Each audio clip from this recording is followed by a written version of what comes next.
Assalamualaikum everyone. Our next topic is rhinosinusitis. Rhino means due to rhinovirus and sinusitis means inflammation of the sinuses due to any obstruction.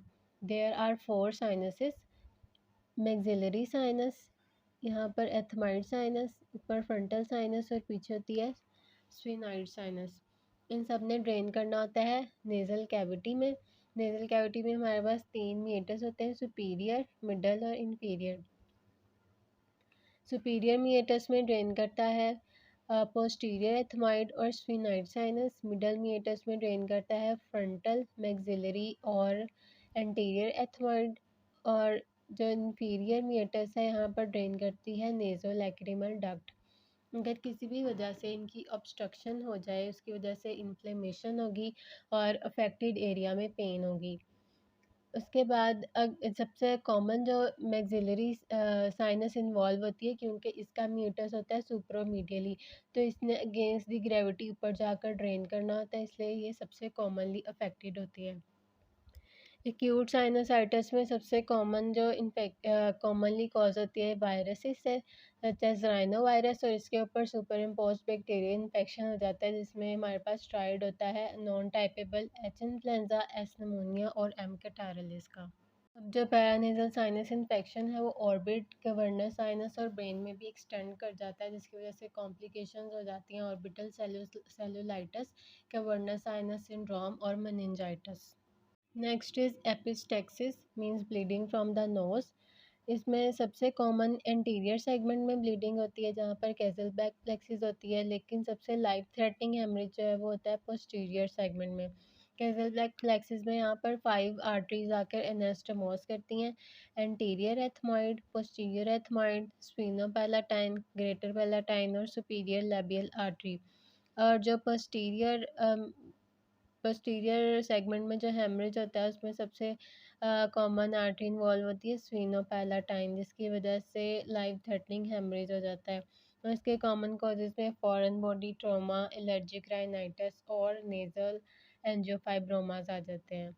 जो anterior है ये ज़्यादा common है, ये adults में, younger population में ज़्यादा होती है ड्यू टू म्यूकोजल ड्राइनेस या फिर नोज़ पिकिंग की वजह से, लेकिन इतनी सिग्निफिकेंट नहीं होती।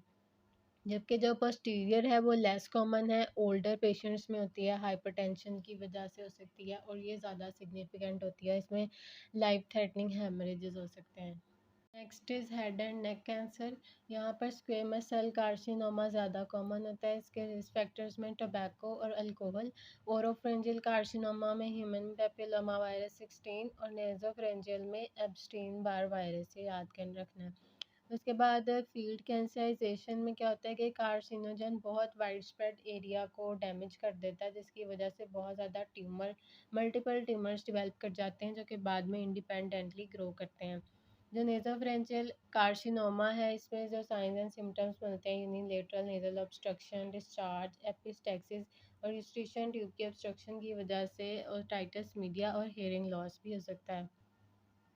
उसके बाद है लेरेंजियल पेपिलोमाटोसिस, जो कि बिनाइन लेरेंजियल ट्यूमर है। इसको रिकरेंट रेस्पिरेटरी पेपिलोमाटस भी बोलते हैं। ये उन एरियाज़ में होता है जहाँ पर स्ट्रेटिफाइड स्क्वेमस एपिथेलियम होती है, जैसे कि ट्रू वोकल कॉर्ड्स में, और स्पेशली ये बच्चों में होता है। इसकी एसोसिएशन ह्यूमन पेपिलोमा वायरस 6 और 11 से होती है। Next is deep vein thrombosis, यानी कि डीप वेन्स में थ्रोम्बस बन जाता है। ब्लड क्लॉट की वजह से क्या होगा? स्वेलिंग, रेडनेस, वार्मथ और पेन। इसमें एक वेरिकोस स्ट्राइड होता है, स्टेसिस, हाइपर कोagulability और endothelial damage. Stasis due to post op या long drive, hyper coagulability defect in the coagulation cascade, factor 5 Leiden या फिर ओरल कॉन्ट्रासेप्टिव यूज़ और प्रेगनेंसी में, और endothelial damage due to exposed collagen. अब इसमें क्या होगा कि जो सबसे कॉमनली पल्मनरी एम्बोलाई होते हैं ना, वो राइज करते हैं deep veins of the lower limb से, हाइलियक फेमरल और पॉप्लेटियल वेन से। उसके बाद डी डायमर यूज़ करते हैं हम इसकी स्क्रीनिंग करने के लिए, इसको रोल आउट करने के लिए। और इसमें जो टेस्ट ऑफ चॉइस है वो होता है Doppler ultrasound.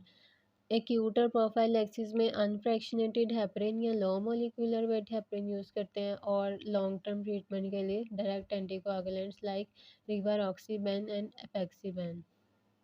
Next is pulmonary embolism. Pulmonary embolism में क्या होगा कि पल्मनरी आर्टरी की ऑब्स्ट्रक्शन हो जाएगी ड्यू टू एनी थ्रोम्बस और एम्बोलाई। अब इसमें एल्वेलाई की वेंटिलेशन तो हो रही है, यानी यहाँ पर एयर तो आ रही है, but blood flow cut off हो गई है, तो वेंटिलेशन परफ्यूजन मिसमैच हो जाएगी और पेशेंट प्रेजेंट करेगा with sudden dyspnoea, pleuritic chest pain, tachycardia, tachypnoea and respiratory alkalosis. और अगर लार्ज एम्बोलाई है या सैडल एम्बोलिज्म, यानी कि जहाँ पल्मनरी आर्टरी डिवाइड करी है वहाँ पर एम्बोलिज्म हो गया है, तो उसकी वजह से सडन डेथ भी हो सकती है। हम सैडल एम्बोलिज्म में क्या होगा कि बिल्कुल ही कट ऑफ हो जाएगी ब्लड सप्लाई, लंग्स को ब्लड सप्लाई मिलेगी नहीं, जिसकी वजह से लेफ्ट हार्ट में ब्लड नहीं आएगा और बॉडी को भी ब्लड नहीं मिलेगा। इसके अलावा जब बैक प्रेशर होगा ब्लड का इनटू दी राइट वेंट्रिकल, उसकी वजह से राइट वेंट्रिकुलर फेलियर भी हो जाएगा, यानी लेफ्ट हार्ट फेल भी हो जाएगा, उसके बाद राइट हार्ट फेलियर हो जाएगा, ऑब्स्ट्रक्टिव शॉक में चला जाएगा पेशेंट।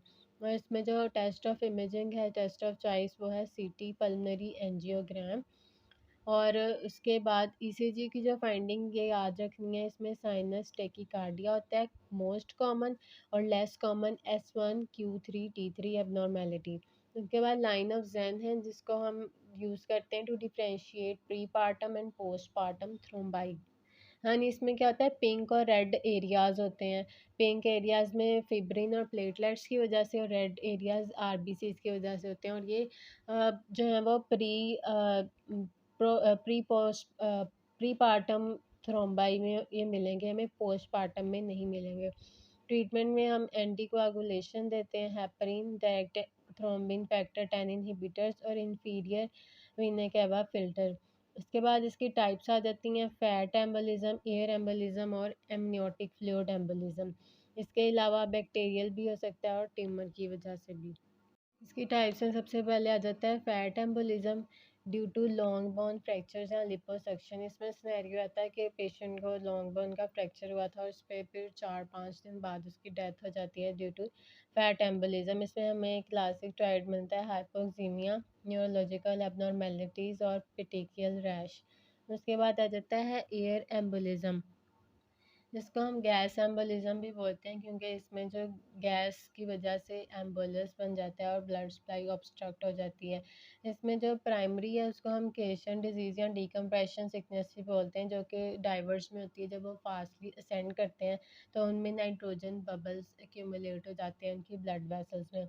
यहाँ पे ये सेकेंडरी हो सकती है due to any invasive procedure like CVP placement. उसके बाद एमनियोटिक फ्लूइड एम्बोलिज्म, ये लेबर या पोस्टपार्टम पीरियड में होती है, लेकिन ये यूट्राइन ट्रॉमा की वजह से भी हो सकती है, इसकी वजह से डीआईसी भी हो सकता है। Next is mediastinum. Normal mediastinum में heart, thymus, lymph node, oesophagus और एओर्टा होता है। अब सबसे पहले है मीडियास्टाइनल मैसिस। कुछ पैथोलॉजीज जो हैं वो डिफरेंट कंपार्टमेंट्स में होती हैं, इनको डिवाइड किया हुआ है एंटीरियर, मिडल और पोस्टीरियर कंपार्टमेंट्स में। इंटीरियर को हमने याद करना है 4T से। थायराइड का सबस्टर्नल क्वाइटर हो सकता है, थाइमिक न्यूप्लाज, टेराटोमा, यहाँ पे टेरिबल लिम्फोमा।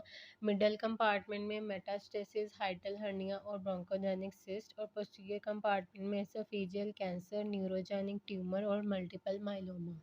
अगर मीडियास्टाइनल टिश्यूज़ की इन्फ्लेमेशन हो जाए तो इसे हम बोलते हैं मीडियास्टिनाइटिस। ये एक्यूट भी हो सकता है, क्रोनिक भी। एक्यूट ये प्रेजेंट करता है आफ्टर 14 डेज़ या 14 डेज़ से पहले ही कार्डियोथोरेसिक अगर किसी का प्रोसीजर हुआ है, या फिर एसोफेजियल परफोरेशन या फिर रेट्रोफ्रेंजियल इन्फेक्शन की वजह से। क्रोनिक को हम फाइब्रोजिंग भी बोलते हैं, क्योंकि इसमें इंक्रीज पॉलिफरेशन हो जाती है कनेक्टिव टिश्यू की, और उसका कॉज होता है हिस्टोप्लाज्मा कैप्सुलेटम। क्लिनिकल फीचर्स में फीवर, टेकिकार्डिया, चेस्ट पेन और स्टर्नल वुंड ड्रेनेज। उसके बाद है न्यूमो मीडियास्टाइनम, यानी कि एयर आ जाती है मीडियास्टाइनम में। It can be spontaneous due to rupture pulmonary bleb, यहाँ पर सेकेंडरी हो सकता है ड्यू टू एनी ट्रॉमा और बोरहाब सिंड्रोम। इसमें क्या होता है कि रप्चर्ड एल्वेलाई के में से एयर जो है वो चली जाती है मीडियास्टाइनम में, और फीचर्स में हमें chest pain, dyspnoea, subcutaneous emphysema मिलेगा और हेमन साइन पॉजिटिव होगा, यानी कार्डिक ऑस्कल्टेशन पे हमें क्रेपिटस साउंड मिलेगी।